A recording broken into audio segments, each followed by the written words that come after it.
Hello and welcome to the lore recap for Wuthering Waves. In this series I will be going through each act of the story, but also diving into the lore behind some of the regions and characters. This video will elaborate on some basic lore and some terms that will be used commonly throughout the game, as well as some general backstory and history. Specifically, information released about the game before its release, such as the Lament, Solaris 3, and some other points. With all of that, let's get into it. Firstly, where are the waves weathering and why are the waves being weathered in the first place? The waves are weathered on a planet known as Solaris 3. However, I will generally refer to this planet as Earth or as Sol 3. A phenomenon known as the Lament struck, and as a result, physics and reality began to collapse. The only thing left from the old world was gravity. This also led to the waveworm phenomena, which created tacitite, tacit fields, and tacit discord outbreaks. Now then, what does all of this mean exactly? Tacitite is your typical fantasy element, stronger than titanium.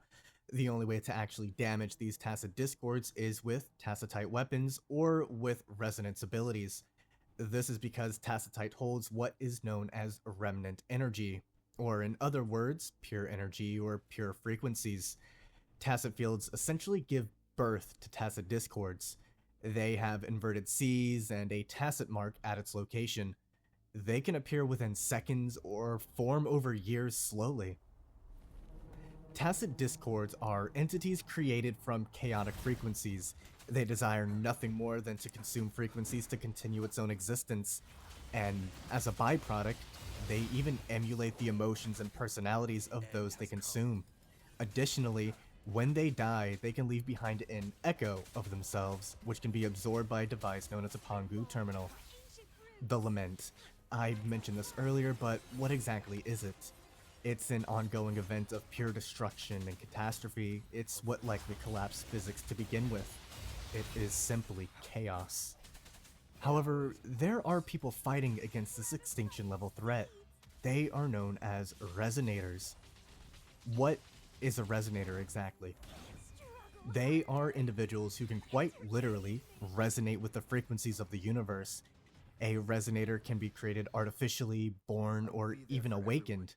A resonator has enhanced speed, strength, and stamina, and it can even lead to physical changes in your body, such as Chisha, whose hair turned red after she awakened. They have what is known as resonance abilities, which are unique abilities, generally designed around your subconscious mind or by events that happen around you, such as Yan Wu, who awakened to his ability due to dealing with electricity. These abilities are also known as fortes, and typically activate from a tacit mark that forms somewhere on your body. Rover, for example, has a mark located on his right hand, and the Shorekeeper has one on her chest. Understood. On top of these abilities, resonators can utilize echoes of the tacit discords, sometimes called TDs, in combat or even for partying. However, humanity is not alone. We have sentinels, nearly godlike beings that appear wherever civilizations arise, protecting them and allowing them to prosper to a degree, a beacon of hope when the leaders of man falter. However, just as we have nearly godlike entities, the calamity we face has their own. Born from human emotions, these are known as Threnodians. Sentinels might represent the good of humanity and our eternal will. Threnodians, however, are representative of humanity's darker side, our fears and struggles. These Threnodians are unique creatures, but one is known to us by name as Overthrax. The city of Jinzhou, a border city, is nearing calamity as this Threnodian's presence is felt in the northern border.